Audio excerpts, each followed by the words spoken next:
The Omega found a hidden room in the palace. It changed everything. The morning Isolde Varenne arrived at Ashenmoor Palace. The sky was a bruised violet, heavy with the promise of rain that never came. She stepped down from the carriage with her single leather trunk and a silence that had followed her across 3 provinces. The cobblestones beneath her worn boots were ancient, cracked in places where wild grass pushed through like small rebellions against the stone. She looked up at the palace and felt nothing like wonder. What she felt was the slow, grinding certainty that she had been sold, not in chains, not with a bill of trade, but in the quiet way Omegas were always sold, through arrangements spoken over wine by men who never asked for consent. Her father, a minor lord of the Western Valleys, had offered her name to the crown as a candidate for the king's court, not as a bride, not formally. That would have required a status her family no longer possessed, but as a lady of attendance, a decorative role meant to place her in proximity to the Alpha King in the hope that something might catch. A scent, a glance, a bond. Her father had spoken about it as though he were discussing the weather. "You will go to Ashenmoor," he had said over supper, not meeting her eyes. "The king has summoned Omegas from across the realm. It is an honor." Isolde had not argued. There was no language for arguing when you were an Omega in the kingdom of Ashenmoor. The old laws were clear. An Omega's place was to serve, to bear, to obey. Isolde had spent her 22 years learning to survive inside that silence, and she carried it now like armor. The palace steward, a thin man named Greaves, with a pinched face and ink-stained fingers, met her at the eastern gate and walked her through the servants' corridor without a word of welcome. He handed her a folded linen uniform, dove gray, simple, buttoned to the throat, and a brass key to a room on the 4th floor of the East Wing, a section of the palace so far from the throne room that Isolde could feel the damp in the walls. "You will attend the hall of reception each morning at 7, Greaves said, his voice clipped and bored. "You are one of 11 Omegas who have answered the summons. You will not speak to the king unless spoken to. You will not enter the West Wing under any circumstances. You will not wander the palace at night. The rules are not suggestions." He left her standing in the corridor with the key cold in her palm. The room was small, but it had a window that looked out over the palace gardens, and Isolde stood at that window for a long time, watching the gardeners move between rows of winter roses, their breath visible in the cold air. She could see, beyond the garden walls, the dark edge of the thornwood, the ancient forest that bordered the palace grounds. Something stirred in her, not hope, not quite fear, but the animal awareness that Omegas carried in their bones, the ability to sense the world in layers that others could not. She could smell rain that was hours away. She could hear the heartbeat of a bird nesting in the eaves above her window, and beneath it all, threaded through the stone and mortar of the palace itself, she could smell something else, an alpha presence so powerful it made her pulse jump. The king was somewhere in this building, and he was close. King Brennan Ashcroft had not wanted to issue the summons. He had argued against it for months, resisting the pressure of his council with a stubbornness that his advisors had come to expect and resent. He was 30 years old, unmarried, without an heir, and the council, led by the formidable Lady Margot Thornwall, his late mother's closest companion, and the woman who had served as regent during his childhood, had made it clear that the kingdom could not wait any longer. "You are the last of the Ashcroft line," Margot had told him, standing in his study with her hands folded and her pale eyes unblinking. "If you fall in battle, if illness takes you, the throne passes to chaos. The kingdom needs an heir, and for that, you need a mate." Brennan had turned from the window and looked at her with the expression that made lesser men flinch, the hard golden stare of an alpha in his prime, a man whose wolf lived just beneath the surface of his skin. "I will not choose a mate from a lineup like a merchant choosing livestock," he had said. Margot had smiled thinly. "Then allow them to come to court. Allow proximity to do what your stubbornness will not. The bond chooses, Brennan. You know this. But it cannot choose if you lock yourself away." He had relented, not because she had convinced him, but because she was right. The bond did choose, and he had felt its absence his entire adult life, a hollow space behind his ribs where something was meant to live and did not. Brennan was not what the court painters depicted. The portraits in the Great Hall showed a composed sovereign with a measured gaze and a crown that sat upon his head like it belonged there. In truth, Brennan wore the crown only when ceremony demanded it. Most mornings he could be found in the training yards before dawn. stripped to the waist, sparring with his guard captain, Darius Vane, a beta with a scar across his jaw and a loyalty that had never once wavered. Brennan was tall and broad, built like the wolves his bloodline descended from, with dark hair that fell past his collar and a jaw that looked carved from the same stone as the palace. But it was his eyes that unsettled people, amber gold, the color of firelight, the unmistakable mark of a true alpha. When he shifted, which he did rarely and only in private, his wolf was enormous, black-furred, golden-eyed, with a presence that silenced every living thing in its radius. He had not shifted in over a year.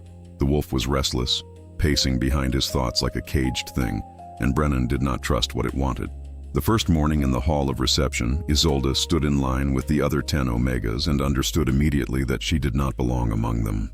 They were daughters of high lords and wealthy merchants, dressed in silks and velvets, their hair pinned with jeweled clasps, their skin perfumed with oils that cost more than Isolde's entire wardrobe. They whispered to each other with the practiced ease of women who had been groomed for exactly this moment, and they looked at Isolde, in her plain gray linen, with her dark hair loose and unstyled, and her green eyes steady and unimpressed, with a mixture of pity and dismissal. She did not care. She had not come here to compete. She had come because she had no choice, and the sooner this farce concluded, the sooner she could return to the Western Valleys and resume the quiet, invisible life she had built for herself. The king entered the hall at precisely 7 o'clock, flanked by Darius Vane and 2 members of the royal guard. Isolde had prepared herself to feel nothing. She had told herself that he would be just another alpha, arrogant, loud, entitled to everything his bloodline handed him. But when Brennan Ashcroft walked into the room, something happened that Isolde could not rationalize or control. The hollow space behind her own ribs, the one she had carried since adolescence without understanding it, suddenly filled with warmth. Her skin prickled. Her heartbeat, which she had always been able to control with the discipline of a woman who had learned to master her own biology, went wild. She smelled cedar and rain and iron, and beneath it, the deep, earthy musk of an alpha wolf, and every cell in her body leaned toward it like a plant turning toward sunlight. She pressed her nails into her palms so hard they left crescents in the skin. She did not move. She did not breathe. She stood absolutely still while the world rearranged itself around a truth she was not ready to accept. Brennan moved through the line of Omegas the way he moved through all courtly obligations, efficiently, politely, and with a distance that kept everyone at arm's length. He spoke to each woman briefly, asking their names, their families, their journey.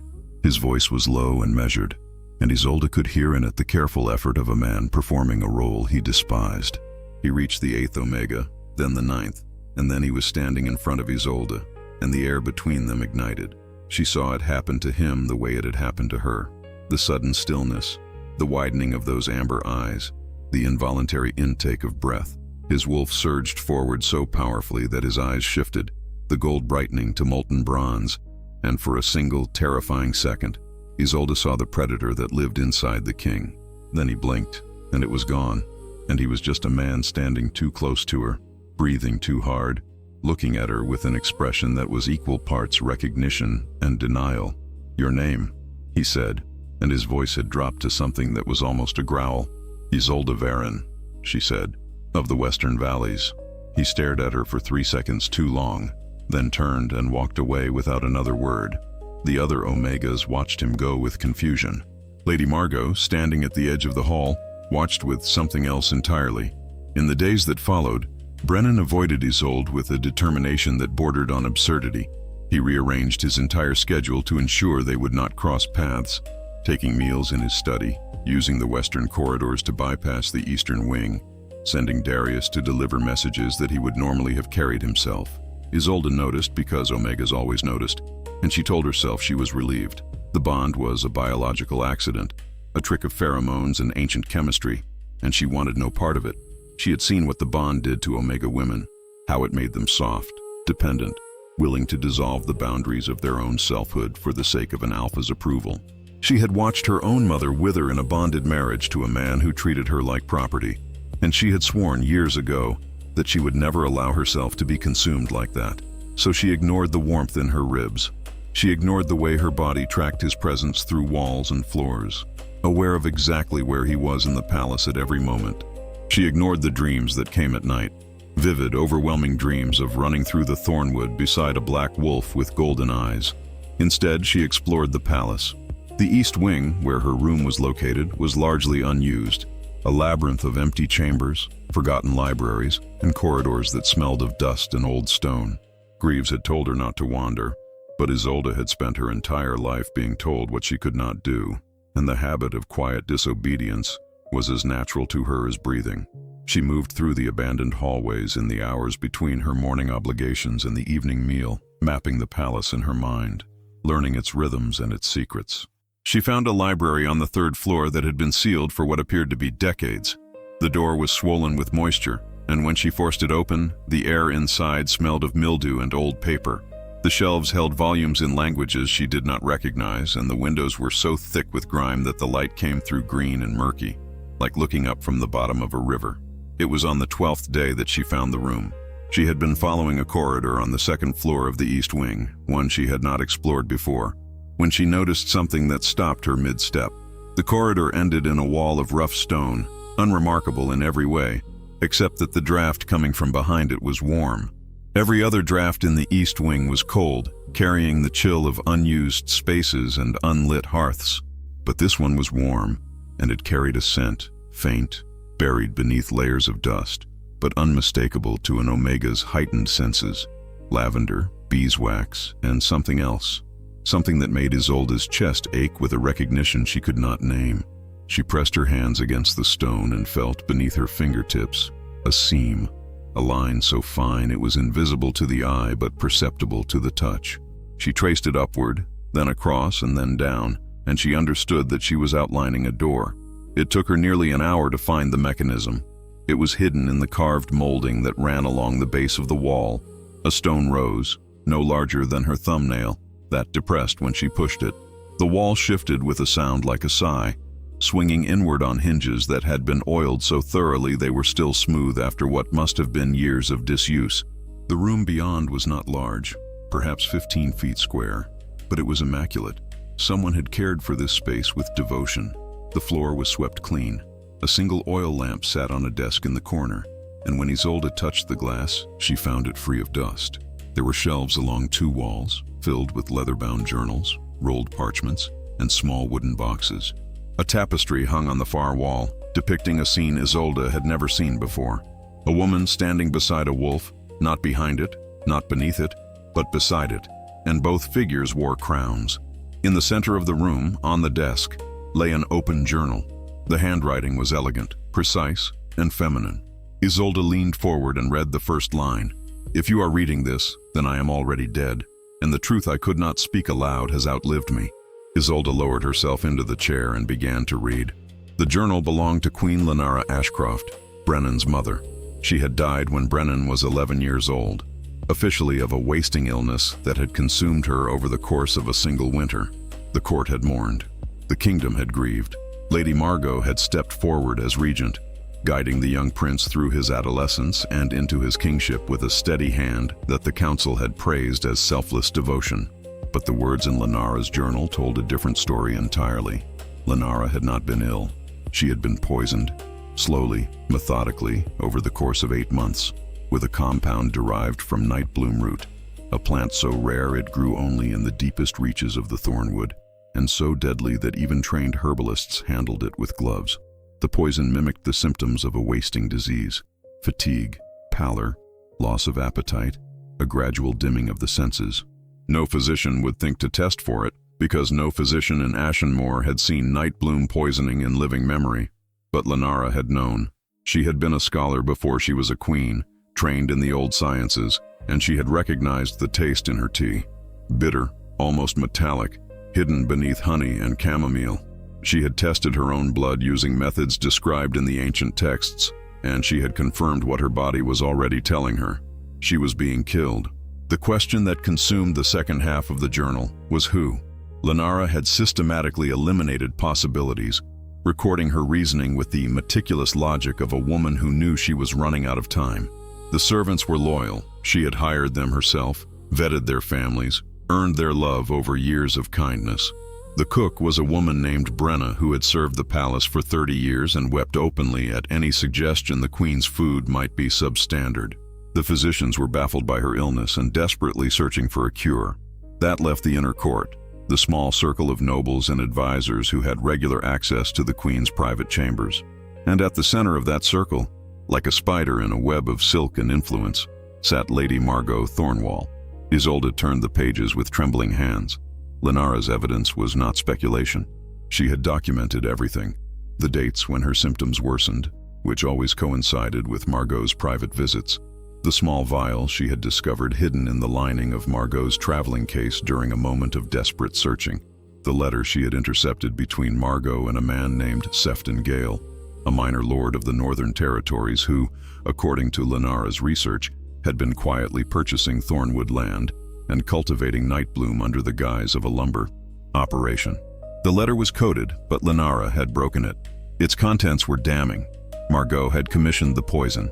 Sefton had supplied it, and the motive, laid bare in Lenara's careful analysis, was power. Not the throne itself, which Margot could never claim by blood, but the regency, the ability to control the crown through the proxy of a grieving, motherless boy. But the journals contained more than evidence of murder. They contained a revelation that made Isolde's breath stop in her chest.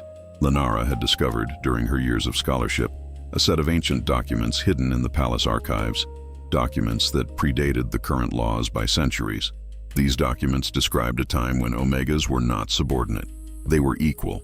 The original compact between Alphas and Omegas, signed by the founders of the kingdom over 600 years ago, established a dual monarchy, an Alpha king and an Omega consort who ruled together, with equal authority, equal voice, and equal protection under the law. The laws that currently governed Omega status, the laws that made them property, that stripped them of inheritance, that required their submission to Alpha authority, had been introduced 300 years later by a king named Vassal Ashcroft, who had dissolved the original compact and rewritten the kingdom's constitution to consolidate Alpha power. The original documents, which Vassal had ordered destroyed, had not been destroyed. They had been hidden by an Omega scholar named Tavia, who had secreted them away in the walls of the East Wing, the same wing that had been abandoned and forgotten for centuries. Lenara had found them, she had read them, and she had hidden them here in this room, alongside her own journals, because she understood that the truth they contained was more dangerous than any poison. Isolde sat in that hidden room for hours. She read every journal, there were 7, and every parchment. She read the original compact, written in an archaic script that she could barely decipher, but whose meaning was unmistakable. She read Lenara's letters, unsent, addressed to a future she would not live to see, begging whoever found these documents to bring them to light. And she understood, with a clarity that felt like being struck by lightning, that the hidden room had not found her by accident. Lenara had prepared this, the warm draft, the scent of lavender. These were Omega markers, signals that only an Omega with heightened senses would detect. Lenara had designed this room to be found by exactly the kind of person who was never supposed to hold power. An Omega who was brave enough, or desperate enough, to go where she was not allowed. The weight of what she had discovered pressed against Isolde's chest like a physical thing. She knew with the instinct that had kept her alive in a world that considered her expendable, that she was now in possession of information that could bring down one of the most powerful women in the kingdom. Margot Thornwall had murdered the queen. Margot Thornwall had controlled the king for nearly 2 decades. And the laws that gave Margot her authority, the laws that kept Omegas silent and submissive, the laws that had allowed Isolde's own father to sell her to the crown without her consent, were built on a lie, a 300-year-old usurpation of rights that had been deliberately erased from history. Isolde closed the last journal and pressed her palms flat against the desk. Her hands were shaking. But beneath the fear, beneath the enormity of what she now carried, something else was rising, something hot and fierce and ungovernable. It was anger, and it was hope. She told no one, not immediately. She spent the next 3 days returning to the hidden room, copying key passages from the journals, memorizing dates and names, building in her mind the architecture of the case she would need to present. She could not go to the council. Margot controlled the council. She could not go to the courts. The judges were appointed by the regent's office. She could not go to the people. An Omega's testimony held no legal weight under current law. The only person with the power to act on what she had found was the one person she had been trying to avoid, the king. The opportunity came on the 15th night, during a banquet held to celebrate the autumn equinox. The great hall was ablaze with candlelight, and the court was dressed in their finest, jewels and furs and the careful performative joy of people who understood that politics and pleasure were the same thing. Isolde wore her gray linen, because it was all she had, and she stood at the back of the hall near the servants' entrance, watching Brennan sit at the head of the long table with Lady Margot at his right hand and an empty seat at his left, the Queen's chair, vacant for 19 years. He looked, Isolde thought, like a man serving a sentence. His smile was practiced, his conversation measured, and his eyes, those extraordinary amber eyes, were utterly, desolately empty. She waited until the music began and the court rose to dance, and then she moved. She intercepted Darius Vane at the edge of the hall. He was a tall man, lean and watchful, with the quiet alertness of someone who had spent his life protecting another. "I need to speak with the king," Isolde said, keeping her voice low. "Privately. Tonight." Darius looked at her with an expression that was neither friendly nor hostile, the assessing look of a man who evaluated threats for a living. "The king does not take private audiences with the Omegas of the court," he said. "It would be improper." Isolde held his gaze. "Tell him it concerns his mother." Something shifted in Darius's face. A crack in the professional mask, a flash of something raw and old. He had known Lenara, Isolde realized. He had served the palace since boyhood. He would have been a young guard when the Queen died. "Wait in the Eastern Library," he said quietly, "the one on the 3rd floor," and he turned and disappeared into the crowd. She waited for an hour in the musty darkness of the abandoned library, sitting on the floor with her back against a shelf, listening to the distant sounds of the banquet below. When the door opened, she knew it was him before she saw him. The scent hit her first, cedar and iron, and then the warmth, the physical wave of alpha presence that made the air feel heavier. Brennan stepped into the library and closed the door behind him. He had removed his formal coat and stood in shirt sleeves, his dark hair loose, his expression guarded. "Darius said you wished to speak about my mother," he said. His voice was controlled, but Isolde could hear the tension beneath it, the vibration of something held tightly in check. "I found something," Isolde said. "In the East Wing. A hidden room." He stared at her. "There are no hidden rooms in the East Wing." "There is one," Isolde said. "And your mother built it. And what she left inside it will change everything you believe about how she died." She told him everything. She spoke for nearly an hour, methodically, precisely, laying out the evidence as Lenara had documented it. The poison, the symptoms, the vial, the intercepted letter, the connection between Margot and Sefton Gale. She watched his face as she spoke and saw the emotions move through him like weather across a landscape. Disbelief, then confusion, then a slow, terrible dawning that hardened into something Isolde recognized because she had felt it herself: rage. When she finished, the silence in the library was absolute. Brennan stood with his back to her, his hands braced against the windowsill, his shoulders rigid.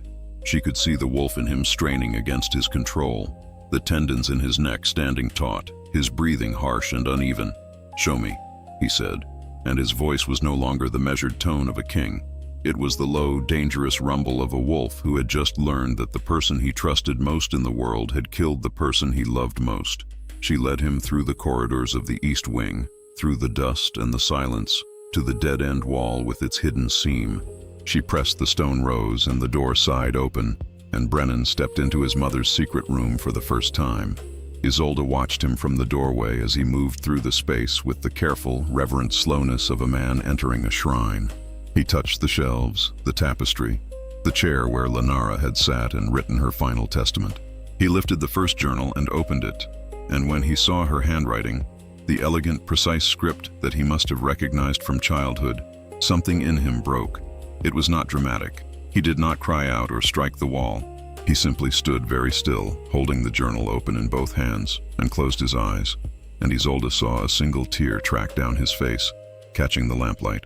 She turned away to give him privacy, and she stood in the corridor and waited. He read through the night. Isolde brought him water from the kitchens, moving through the sleeping palace like a ghost, and she sat in the corridor and dozed against the wall while the hours passed. When he emerged at dawn, his face was different, Not the composed mask of a king, not the guarded distance he wore like armor, but something raw and open and resolute. He looked at Isolde, and for the first time, he did not try to hide what she saw in his eyes. The bond was there, luminous and undeniable, and alongside it was something more: respect. "You found this alone," he said. "Yes. You could have been caught. If Margot had known you were exploring the East Wing." "I know." He studied her face as though committing it to memory. "You are not what I expected," he said quietly. "None of the Omegas who came to this court, none of them would have done what you did. They would have been afraid." "I was afraid," Isolde said. "I did it anyway." "That is what Omegas have always done. We survive in the spaces you do not think to look." Something fierce and bright moved through his expression. The Alpha responding to something in the Omega that went deeper than scent and biology, something that lived in the marrow of who she was. He reached out and took her hand, and when their skin touched, the bond detonated. It was not gentle. It was not the soft, gradual warming that the poets described. It was seismic, a full-body recognition that rearranged Isolde's understanding of herself, of him, of the space between two people who were always meant to find each other. She gasped. He gripped her hand tighter, and the wolf behind his eyes surged forward with a sound that was not a growl but a song, low, resonant, triumphant. They agreed, in the fragile honesty of that dawn, that they could not act rashly. Margot had controlled the palace for nearly 20 years. Her network of influence extended through the council, the courts, the military, and the noble houses. She had allies in every corridor, eyes in every shadow. If Brennan moved against her without irrefutable public proof, she would deny everything, and she had the political machinery to make her denial stick. Worse, she might destroy the evidence, or destroy Isolde. Brennan's jaw tightened at this thought, and Isolde saw the wolf surface in the hard clench of his fists. "No one touches you," he said, and it was not a promise, but a fact, spoken with the absolute authority of an alpha whose mate was threatened. "I have survived this long without protection," Isolde reminded him, but she did not pull her hand from his. Their plan took shape over the following week, constructed in stolen meetings in the hidden room, their heads bent together over Lenara's journals, their voices low. Brennan brought Darius into their confidence. The guard captain listened to the evidence with a face like carved granite, and when Brennan finished, Darius said only, "Tell me what you need." There were others they could trust. Orla, an elderly Omega who had served as Lenara's personal attendant and who had never believed the official story of the Queen's death, wept openly when Isolde showed her the journals. "I knew," Orla whispered, pressing her weathered hands to her mouth. "I knew something was wrong. She was so strong, and then suddenly she was not. And Margot was always there, always with that tea, always insisting on being the one to bring it." The old woman's grief was decades old and still fresh, and Isolde held her hands and let her cry. The difficulty was not the evidence itself. Lenara's documentation was meticulous and damning. The difficulty was the venue. Under current law, an Omega's testimony could not be entered into court proceedings. A private accusation would give Margot time to maneuver. What they needed was a public setting where the evidence could be presented before witnesses, enough witnesses that denial would be impossible and suppression would be impractical. Brennan proposed the Gathering of Lords, a biannual assembly where the kingdom's noble houses convened to hear petitions and address matters of governance. The next gathering was 3 weeks away. "Every lord and lady in the kingdom will be present," Brennan said. "Margot cannot silence an entire hall." "But she can silence me," Isolde said. "An Omega has no standing to speak at the gathering. The moment I open my mouth, they will remove me." Brennan looked at her across the candlelit desk, and the ghost of a smile crossed his face. The first smile she had seen from him that was not performed for an audience. "Then I will change the rules before the gathering begins." He did. Quietly, without alerting Margot or the council, Brennan issued a royal decree extending speaking rights at the gathering to all subjects of the crown, regardless of designation. He framed it as a modernization, a gesture of openness that would signal the monarchy's commitment to hearing from all its people. The council approved it without debate. It seemed harmless, a ceremonial flourish with no practical consequences. Margot, reviewing the decree in her chambers, dismissed it with a wave of her hand. "Let the Omegas speak," she told Lord Sefton Gale, who had arrived at court a week before the gathering. his northern accent and his cold blue eyes a constant presence at Margot's side. What could they possibly say that matters? She did not know that Isolde was watching her from behind a half-closed door in the servants' corridor when she said this, and she did not see the look in Isolde's green eyes, the quiet, burning look of a woman who had been underestimated her entire life and was about to make the world pay for it. The 3 weeks before the gathering were the most dangerous Isolde had ever lived through. She and Brennan continued to meet in the hidden room, but they took elaborate precautions, different routes each night, different hours, with Darius stationed at various points along the corridors to ensure they were not followed. Despite this, Isolde began to sense that she was being watched. Small things. A door that had been closed when she left it was now ajar, a shadow in a corridor that moved when no person should have been walking, a faint scent of cedar and cloves, Sefton Gale's cologne, lingering outside her chamber door one morning. She reported these observations to Brennan with the clinical precision of a woman who had learned to track danger the way others tracked time. He listened, and the wolf in him paced and snarled, and he doubled her security without telling her, posting guards at the eastern stairwells disguised as palace maintenance workers. On the 9th night before the gathering, Isolde woke to the sound of her door handle turning. She lay frozen in the dark, her omega senses flooding with information. A single heartbeat outside her door, fast and deliberate, the smell of leather and metal, and beneath it, the sour chemical tang of night bloom. Someone was trying to enter her room carrying the same poison that had killed the queen. The door was locked. She had bolted it, as she did every night now, with a heavy iron bar that Darius had installed without comment. The handle turned once, twice, and then there was silence. Isolde did not sleep again that night.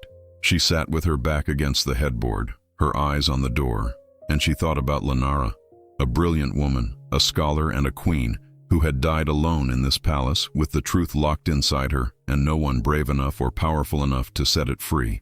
By morning, Isolde's fear had calcified into something harder and more useful: determination. She told Brennan about the intruder. He went very still, and for a moment, the air in the hidden room seemed to vibrate with a frequency that made the lamp flame gutter. When he spoke, his voice was barely recognizable, low, guttural, halfway between human speech and the growl of a wolf. Who? It was not a question. I did not see a face, Isolde said, but they carried night bloom. I could smell it. Brennan turned away from her. She watched his hands clench and unclench, watched the muscles in his shoulders bunch and shift beneath his shirt, and she understood that he was fighting a transformation. The wolf wanted out. The wolf wanted blood, and the man who contained the wolf was struggling to maintain the rational, strategic patience they had agreed upon. She stood and crossed the room and placed her hand on his back, between his shoulder blades, and she felt the tremor that ran through him at her touch. Not the tremor of anger, but the deeper, more vulnerable tremor of a bond that was demanding completion. He turned to face her. His eyes were full gold now, the amber entirely consumed by the wolf's gaze, and yet when he spoke, his voice was gentle. I will not let them touch you, Isolde. Do you understand? I will tear this palace apart before I allow anyone to harm you. She looked up at him, and the bond sang between them, and she said what she had been afraid to say since the first morning in the hall of reception. I know, I trust you. The bond deepened in the days that followed, not through ceremony or ritual, but through the slow, steady accumulation of truth between two people who had both spent their lives behind walls. Brennan told her about his childhood, about the years after his mother's death when Margot had controlled every aspect of his life, his education, his friendships, his understanding of the world. She had shaped him into a king who trusted no one, who held everyone at a distance, who believed that strength meant isolation. He had not understood until Isolde that this was by design. Margot had needed a king she could manage, a man too wary of intimacy to form bonds that might challenge her influence. She kept me from my own nature, Brennan said, and the bitterness in his voice was decades old. The wolf is meant to bond. It is meant to run beside another, and she made me believe that wanting that was weakness. Isolde listened, and she recognized his wounds because they mirrored her own, different in shape, identical in origin.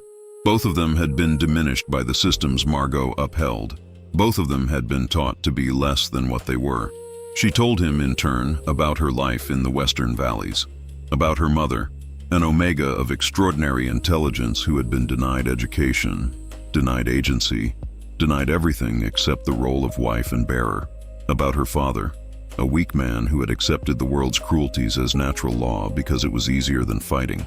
About the day her mother died, not from illness, not from violence, but from the slow spiritual erosion of living in a world that told her she was nothing. She just stopped, Isolde said, and her voice cracked for the first time. She stopped eating, she stopped speaking, she stopped looking at me, and then she stopped breathing. And everyone said it was her constitution, her omega fragility. But it was not fragility. It was a world that starved her of everything she needed to survive. Brennan held her gaze with an intensity that was almost unbearable, and she saw in his golden eyes the reflection of a man who was re-examining every assumption he had ever held. The compact your mother found, Isolde continued, steadier now. It proves that this was not always the way. Omegas were not always beneath. We were beside. And if we can prove that, if we can show the kingdom that the laws they live by are built on a deliberate theft of rights, then we do not just bring down Margot. Brennan finished. We change the kingdom. Yes, Isolde said. We change everything. 2 days before the gathering, Margot made her move. She did not come for Isolde directly. She was too intelligent for that. Instead, she summoned Brennan to her chambers and presented him with a proposal, a marriage alliance with Lady Cecily of the Eastern Provinces, a wealthy Alpha's daughter whose family controlled the kingdom's grain supply. The kingdom needs stability, Brennan, Margot said, pouring wine with a hand that was perfectly steady. A political marriage secures the eastern trade routes and guarantees food supplies for the next decade. It is the rational choice. Brennan sat across from her and studied the woman who had raised him. He looked at her the way he had once looked at enemy formations on a battlefield, cataloging weaknesses, identifying the strategy beneath the surface. Margot's proposal was not about grain or trade routes. It was about control. A political marriage would place another of Margot's allies at the king's side, someone she could manage the way she had managed Brennan. I will consider it, he said, giving nothing away. The gathering will provide an opportunity to announce such an alliance, should I choose to accept. Margot smiled, and the smile did not reach her pale, watchful eyes. Of course, she said. The gathering will be an occasion to remember. The morning of the gathering broke clear and cold, with frost on the palace windows and a sky so blue it looked painted. The great hall had been transformed. Long banners in the Ashcroft colors, black and gold, hung from the vaulted ceiling, and the stone floor had been swept clean and laid with heavy carpets. The lords and ladies of the kingdom filed in over the course of 2 hours, filling the hall with the rustle of silk, the clink of jewelry, and the low competitive hum of political conversation. Lady Margot took her customary seat at the right hand of the throne, dressed in deep burgundy, her silver hair pinned beneath a circlet of garnets. Lord Sefton Gale stood behind her, hands clasped, his face as expressionless as a closed door. Isolde watched from the eastern gallery, dressed not in her gray linen but in a gown that Orla had found for her, a deep green velvet, simple but elegant, that matched her eyes. Orla had pinned her dark hair up and clasped it with a single silver comb that had belonged to Queen Lenara.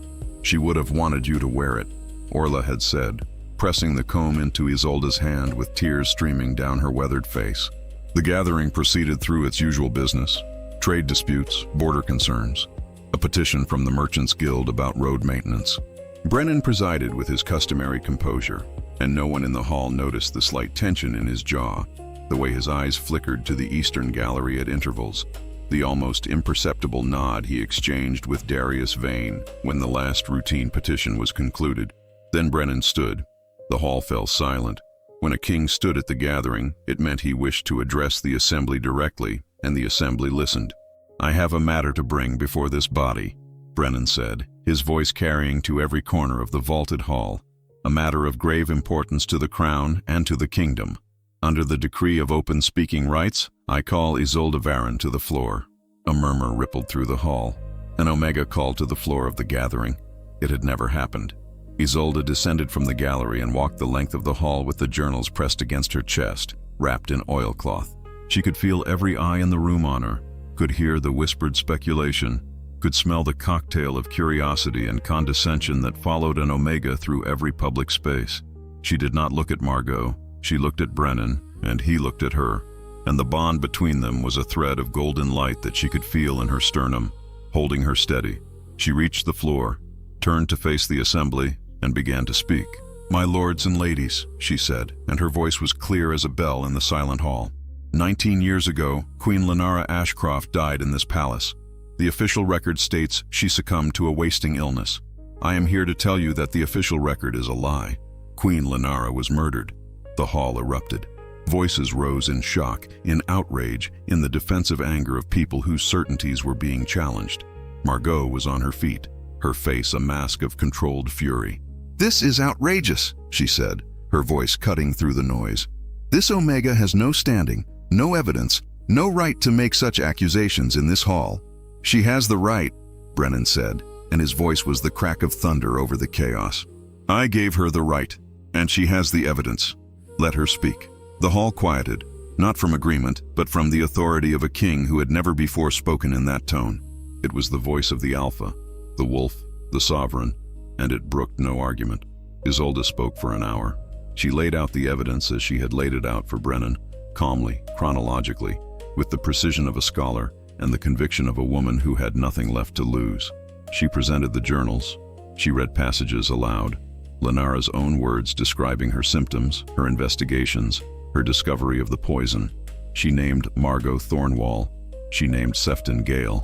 She presented the intercepted letter, the coded communication between conspirator and supplier, and she explained the code as Lenara had explained it in her notes, showing the assembly exactly how the poison had been commissioned, delivered, and administered.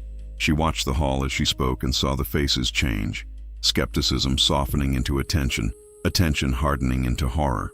Margot interrupted twice. The first time she called Isolde a liar, a scheming Omega from a disgraced family, seeking to elevate herself through slander. Brennan silenced her with a look that made the nearest lords physically recoil.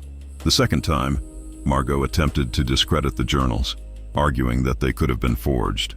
It was Orla who answered this challenge. The old Omega stepped forward from the edge of the hall, trembling but resolute, and addressed the assembly with a voice that shook with decades of suppressed grief. "I served Queen Lenara for 15 years, Orla said. "I know her handwriting as I know my own. These journals are hers, and the illness that took her, I watched it. I watched her die by inches while Lady Margot brought her tea every morning and told her it would make her well. I have carried that suspicion for 19 years, and I stand here today to tell you that it was not suspicion. It was truth." The hall was silent. Orla was weeping, and Margot, for the first time in Isolde's memory, looked afraid. But Isolde was not finished. The murder of Queen Lenara was only half of what the hidden room had revealed, and Isolde knew that justice for the dead queen, while necessary, was not enough. The system that had made Lenara's murder possible, the system that had allowed Margot to silence the truth for 19 years, that had prevented any Omega from speaking, from testifying, from challenging power, that system had to be exposed for what it was. Isolde took a breath and unrolled the oldest parchment from the oilcloth bundle. "My lords and ladies," she said, "I have one more thing to show you. This is the original compact of the Kingdom of Ashenmore, signed by the founders of this realm 600 years ago. It has been hidden in the walls of this palace for 3 centuries, suppressed by a king who feared the power it granted to Omegas. This document establishes a dual monarchy, Alpha and Omega ruling together, with equal authority and equal protection under the law. The laws that govern Omega's status in this kingdom today are not the original laws. They are a corruption, a deliberate rewriting of history designed to strip half the population of their rights. And the woman who has upheld these corrupted laws, who has used them to control this court and silence dissent, who murdered the one person who threatened to expose the truth, that woman is sitting in this hall." The silence that followed was the loudest thing Isolde had ever heard. She could feel the weight of history shifting, the tectonic movement of a kingdom's understanding rearranging itself around a truth that had been buried for centuries. She looked at the lords and ladies of Ashenmore and saw in their faces the slow, painful process of reckoning. Some looked at the parchment with wonder. Others looked at Margot with dawning comprehension. A few, Margot's allies, the nobles who had benefited from the current system, looked at Isolde with hatred, but none of them spoke. The evidence was there, inked on ancient parchment and confirmed by the queen's own hand, and it was undeniable. Margot rose from her seat. She was pale, but her composure held, the composure of a woman who had navigated decades of political treachery and was not going to unravel in public. "These are forgeries," she said, and her voice was steady, almost bored. This Omega has fabricated a conspiracy to seduce the king and seize power for herself. It is precisely the kind of manipulation we should expect from. Enough. Brennan's voice was quiet, but it carried a weight that silenced the hall more effectively than any shout. He descended from the throne and crossed the floor to stand beside Isolde. The assembly watched as the king, the Alpha King, the most powerful man in the realm, took the Omega's hand in his own and turned to face the woman who had raised him. "I have read every page of my mother's journals," Brennan said. "I have examined every piece of evidence. I know my mother's handwriting, Margot. I know her mind. I know how she thought and how she wrote and how she argued. And I know, with the certainty of a son who loved her, that these are her words. She knew you were killing her. She knew why. And she left the truth where someone would find it. Someone you would never think to fear. An Omega." He paused, and when he spoke again, his voice cracked. "She trusted an Omega to save the kingdom you destroyed. And she was right." Margot's composure broke, not into tears. Isolde suspected the woman was incapable of them, but into the cold, reptilian honesty of a person who has been stripped of pretense and has nothing left but the truth. "You have no idea what I built," Margot said, and her voice was low and venomous. "Your mother was weak. She spent her days in libraries while the kingdom crumbled. She wanted to give Omegas the vote, representation, property rights, madness that would have destabilized everything. I did what was necessary to preserve order. I did what every strong ruler has done throughout history. I removed the threat." The hall erupted. Lords were on their feet, shouting. Several of Margot's own allies were backing away from her, the political calculation of self-preservation overriding whatever loyalty they had once felt. Sefton Gale, whose name had been spoken aloud in connection with the poison supply, was moving toward the exit with the quick, furtive steps of a man who understood that his life had just changed irrevocably. Darius Vane intercepted him at the door. "Lord Gale," Darius said, his hand on his sword, his scarred face impassive. "You will stay." Brennan did not look away from Margot. "You murdered my mother," he said, and the wolf was fully present now. Not in a shift, not in a transformation, but in the raw, primal authority that poured from him like heat from a forge. "You stole 19 years of my life. You controlled everything I thought and felt and believed. You kept me from my own nature, my own instincts, my own ability to love, and you did it for power." He released Isolde's hand and stepped forward, closing the distance between himself and the woman who had been the closest thing he had to a parent for nearly 2 decades. "Lady Margot Thornwall, by the authority of the crown and in the presence of the assembled lords, I strip you of your titles, your lands, and your position at this court. You will be held in the palace tower until a trial can be convened, and the trial will be conducted under the original compact, the true law of this kingdom, which grants equal standing to every citizen, Alpha and Omega alike." The guards came for Margot, and she went without resistance, not because she was defeated, Isolde thought, but because she was calculating, even now, the angles and probabilities of her next move. But as she passed Isolde, she stopped. The guards tensed. Margot looked at Isolde with those pale, unblinking eyes, and she said, in a voice meant only for the two of them, "You think you have won something. You have won nothing. The world does not change because you found a piece of paper. Omegas have been beneath for 300 years. That is not a law. That is a truth." Isolde met her gaze without flinching. "You are wrong," she said. "It was never a truth. It was a choice. And today, we are choosing differently." Sefton Gale was arrested alongside Margot. His chambers were searched that evening, and the evidence found there corroborated everything Lenara had documented. Sealed containers of night bloom root, correspondence with Margot dating back 20 years, financial records showing payments from Margot's private accounts to Gale's northern estates. The depth of the conspiracy was staggering. Gale had been cultivating night bloom for decades, not only for the Queen's poisoning but as a long-term supply, a weapon held in reserve for anyone who threatened Margot's control. 2 members of the palace staff, a footman and a chambermaid, both betas who had been paid handsomely for their silence, were found to have assisted in administering the poison, adding drops of the extract to the Queen's evening tea on Margot's instructions. They confessed within hours, broken by the weight of guilt they had carried for 19 years. In the weeks that followed the gathering, the kingdom of Ashenmore entered a period of upheaval that was both painful and necessary. The revelation of Queen Lenara's murder shook the court to its foundations, and the subsequent exposure of the original compact forced a reckoning with 3 centuries of institutionalized oppression. Brennan convened a council of reform, and for the first time in the kingdom's modern history, Omegas sat at the table, not as observers, not as tokens, but as equal participants in the construction of new laws. Isolde was among them, and the lords who had once dismissed her as a provincial Omega in a gray linen dress now listened when she spoke, not because the king demanded it, but because she had earned it. The process was not simple. There were nobles who resisted, who argued that the old ways had served the kingdom well, who saw in Omega equality a threat to their own status. There were debates that lasted days, compromises that satisfied no one, and moments when the entire enterprise seemed poised to collapse under the weight of its own ambition. But Brennan held the center with the stubborn, immovable patience of a man who had finally found something worth fighting for, and Isolde worked alongside him with an intelligence and a tenacity that silenced even the most skeptical lords.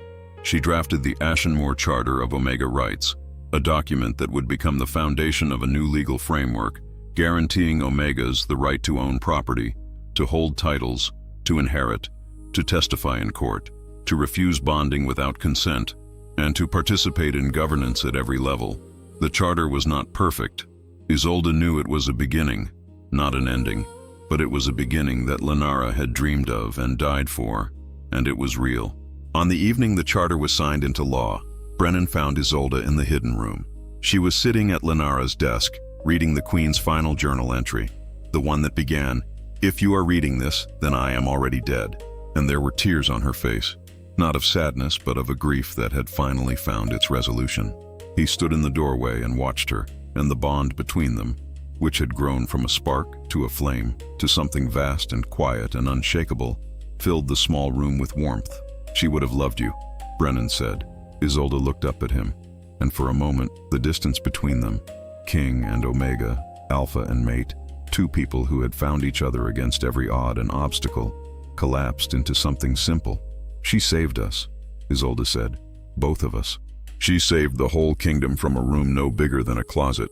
Brennan crossed the room and knelt beside her chair, and he took her hands in his, and the gesture, a king kneeling before an Omega, would have been unthinkable a month ago. Now it was the most natural thing in the world. "I want you beside me," he said. "Not behind me, not beneath me. Beside me, the way it was always supposed to be." She said yes. Not with words. Words had been the currency of their careful, strategic partnership, and this moment required something older and truer. She leaned forward and pressed her forehead to his, and the bond completed itself with a resonance that they both felt in the deepest marrow of their bones. It was not a surrender. It was a choice. 2 people choosing each other with full knowledge of who they were and who they could become. When they emerged from the hidden room that evening, Darius was waiting in the corridor with Orla beside him, both of them failing spectacularly to pretend they did not know what had just happened. Orla was beaming through fresh tears, and Darius, who had never shown emotion in Isolde's presence, allowed himself the smallest, most restrained smile she had ever seen. "I suppose I should increase the guard around the royal chambers," he said mildly.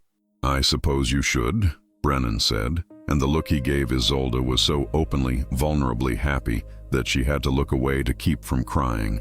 The coronation of Queen Isolde Ashcroft took place on a morning in early winter, in the same great hall where she had stood in gray linen and watched the king walk past her with gold fire in his eyes. The hall was filled to capacity. Lords and ladies, merchants and farmers, betas and omegas, all of them witnesses to the first dual coronation in 300 years. Isolde wore the green velvet gown, altered by Orla's careful hands to fit the occasion, and in her hair she wore Lenara's silver comb. Brennan stood beside her at the altar, and when the crown was placed on Isolde's head, a crown that had been retrieved from the palace vault, where it had sat unworn for centuries, the Omega consort's crown of silver and emerald, the hall erupted in a sound that was neither cheer nor applause, but something more primal, a howl. It began with Brennan, the Alpha King, lifting his head and letting the wolf's voice rise from his throat in a sound of triumph and completion that shook the ancient rafters. Then Darius joined, and then the guards, and then one by one the alphas and betas in the hall added their voices until the great hall of Ashenmore Palace rang with a chorus that had not been heard in 300 years. the howl of a kingdom reunited. Isolde listened to it with her crown on her head and her hand in Brennan's, and she thought of Lenara, the scholar queen, the poisoned queen, the woman who had hidden the truth in a room designed to be found by someone like Isolde. She thought of her own mother, who had died without a voice. She thought of every Omega who had lived and suffered and been silent under laws that were never meant to exist. And she made a promise, silently, standing before the howling hall with the weight of a kingdom on her shoulders. She would not rest until every one of them was free. That night, Brennan shifted for the first time in over a year. They stood together in the Thornwood, the ancient forest at the palace's edge, dark and deep and wild, and Isolde watched as the king shed his human form and became the wolf. He was enormous, black as a moonless sky, with eyes that burned amber gold in the darkness. He stood before her, and the wolf's gaze held none of the distance, none of the control, none of the careful restraint that characterized the man. The wolf was pure, the wolf was honest, and the wolf looked at Isolde with an adoration so fierce and absolute that it brought tears to her eyes. She knelt in the frost-covered leaves and placed her hands on either side of the wolf's great head, and he pressed his muzzle to her cheek, and the sound he made was not a growl or a howl, but a low, rumbling purr, the sound of a creature that had finally, after a lifetime of solitude, found its home. They stayed in the Thornwood until dawn, the queen and the wolf, and when they returned to the palace in the pale morning light, Brennan in human form again, his arm around Isolde's shoulders, both of them carrying the scent of pine and frost and something wild and free. The guards at the eastern gate bowed their heads, not to the king, not to the queen, to both of them equally, the way it was always meant to be. In the years that followed, the kingdom of Ashenmoor transformed. The Ashenmoor Charter was not merely a piece of legislation, it was the foundation of a new world. Omega schools were established across the provinces, funded by the crown and staffed by teachers who had, for the first time in their lives, the legal right to educate. Omega representatives were appointed to every governing body, from local councils to the National Assembly. The courts were reformed, the testimony laws rewritten, and for the first time in 3 centuries, an Omega could stand in a court of law and speak with the same authority as any Alpha. The Thornwood, once Sefton Gale's private domain and the source of the poison that had killed a queen, was declared a protected forest, its nightbloom groves destroyed and its lands returned to the public trust. The hidden room in the East Wing was preserved as a memorial, not sealed and forgotten, but opened and honored, a place where anyone could come and read Lenara's journals and understand what one woman's courage had made possible. Margot's trial was held 6 months after the gathering, conducted under the restored original compact. She was found guilty of regicide, conspiracy, and the systematic suppression of Omega rights. She was sentenced to life imprisonment in the northern tower of Ashenmoor Palace, where she would spend her remaining years overlooking the kingdom she had tried to control. She never expressed remorse. In her final statement before the court, she said only, "I built order from chaos. History will judge which of us was right." Isolde, sitting in the gallery with Brennan's hand on her shoulder, thought of Lenara, and thought of her mother, and thought of every Omega who had been told that their silence was order. "History already has," she whispered, and the court adjourned. Sefton Gale, who had supplied the poison and profited from the conspiracy for 2 decades, attempted to flee during his trial. He was caught by Darius Vane at the border of the northern provinces, brought back to Ashenmoor in chains, and sentenced to 20 years in the mines of the Eastern Mountains, a fate that was, by the standards of the old laws he had helped to perpetuate, merciful. The 2 palace staff members who had helped administer the poison were given reduced sentences in exchange for their testimony, which proved essential in establishing the full scope of Margot's network. Their confessions revealed that Margot had been planning not only the Queen's murder, but a gradual campaign to ensure that no Omega would ever again rise to a position of influence, a campaign that had included the quiet suppression of Omega education, the systematic removal of Omega-friendly nobles from the council, and the careful cultivation of the belief throughout the kingdom that Omega subordination was natural, inevitable, and right. Isolde often returned to the hidden room, even after it had been opened to the public. She would go late at night when the memorial was closed and the corridors were quiet, and she would sit at Lenara's desk and read the journals by lamplight. She had read them dozens of times, but she always found something new, a turn of phrase, an observation. a moment of humor or defiance that she had not noticed before. Lenara had been brilliant, and her journals were not just evidence of a crime. They were the testament of a woman who had loved deeply, thought clearly, and refused to be silenced even by death. Isolde felt, in those quiet hours, a connection to the dead queen that transcended the bond she shared with Brennan, a kinship of purpose, a recognition that the fight she was waging now was the same fight Lenara had begun years before. Brennan found her there one night, 3 years into her reign as queen, her head bent over a passage she had been studying. He leaned against the door frame and watched her, the lamplight on her dark hair, the silver comb gleaming, the green of her eyes reflected in the ancient ink. "You are still looking for answers," he said. She looked up and smiled, the open, unguarded smile that she reserved for him alone, the smile that the court never saw. "I am looking for the next question," she said. "There is always a next question." He crossed the room and sat on the edge of the desk, the way he always did, too large for the delicate chair, but unwilling to sit anywhere that was not close to her. "The gathering next month," he said. "The Southern Lords are proposing an expansion of the Charter, Omega representation in the military, Omega inheritance of Alpha titles. It will be a fight." "Good," Isolde said. "We are good at fights." He laughed, a real laugh, rare and warm, the sound of a man who had learned, late in life, what happiness felt like. He reached down and took her hand, and the bond between them hummed with the steady, radiant certainty of two people who had chosen each other and would keep choosing each other every day for as long as the kingdom stood. There were moments, in those early years of reform, when the weight of what they had built threatened to crush them both. A delegation from the eastern provinces arrived one spring with a petition to reverse the charter, backed by 300 signatures from Alpha landowners who argued that Omega property rights would destabilize the agricultural economy. Brennan received them in the throne room with Isolde at his side, and the lead petitioner, a broad-shouldered lord named Garrett Hale, addressed his arguments exclusively to the king, refusing to meet Isolde's eyes. She let him speak. She let him lay out his economic models and his projections of disaster. And when he finished, she stood and dismantled every one of his arguments with data she had spent weeks compiling. Harvest yields from the 3 provinces that had already implemented Omega land ownership, showing not decline but growth. Trade figures demonstrating that Omega-run enterprises were generating tax revenue that exceeded projections by 40%. Testimony from Omega farmers who had transformed fallow land into productive holdings within a single season.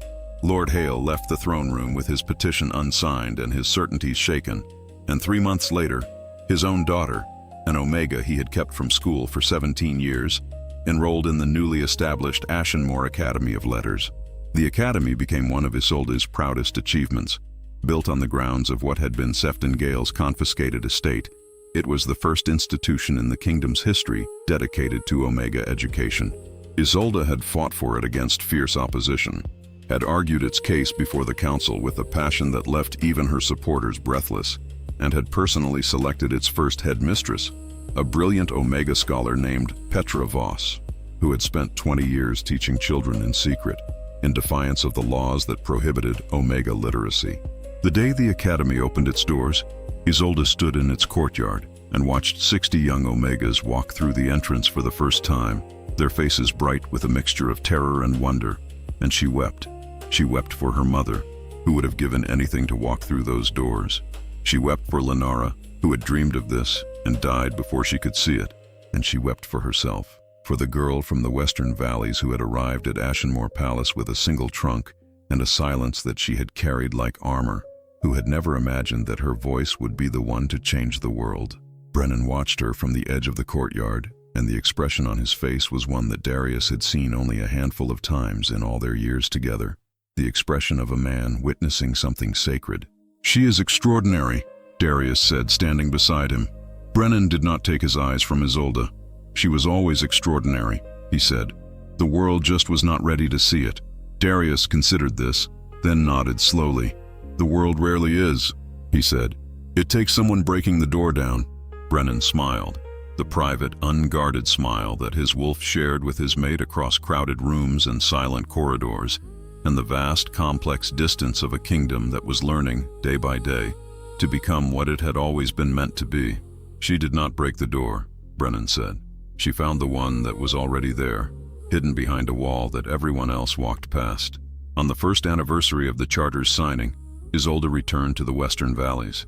She had not been home since her arrival at Ashenmoor, and the journey west stirred memories she had spent years learning to hold gently. Her mother's garden, overgrown now but still bearing the roses she had planted. The small library where Isolde had taught herself to read from borrowed books. The road she had walked to the carriage that had carried her away. Her father was there, older, diminished, standing on the porch of the family house with an expression that wavered between shame and disbelief. He had heard the stories, the entire kingdom had heard the stories, of the Omega from the Western Valleys who had found a queen's secret and changed the laws of the realm. He looked at his daughter, the Queen of Ashenmoor, and he could not reconcile the woman before him with the silent girl he had sent away. "Isolde," he said, and his voice broke. She looked at him for a long time, and what she felt was not the anger she had carried for years, but something more complicated, a sadness for the man he might have been, in a world that had not taught him to see Omegas as less. "I did not come for an apology," she said. "I came to tell you that the Academy is building a branch in the Western Valleys. Every Omega child in this province will have access to education. That is what I came to say." She left him standing on the porch and returned to the carriage, and Brennan, who had insisted on accompanying her, took her hand and said nothing, because sometimes the bravest thing a partner could do was simply be present while the other person grieved what was lost and celebrated what was found. Outside the palace, the thornwood rustled in the wind, and somewhere in its depths, a wolf howled, long and clear and unafraid, and the sound carried across the sleeping kingdom like a promise. The world had changed, not because a king had decreed it, and not because the old laws had been overturned, but because a woman with green eyes and an iron will had found a hidden room in a forgotten wing of a palace that had tried to forget her, and she had opened it, and she had read what was inside, and she had refused to be silent. Ashenmoor would never be the same.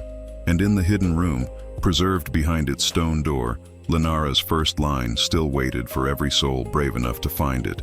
"If you are reading this, then I am already dead, and the truth I could not speak aloud has outlived me." The truth had outlived her, and through Isolde it had set the kingdom free.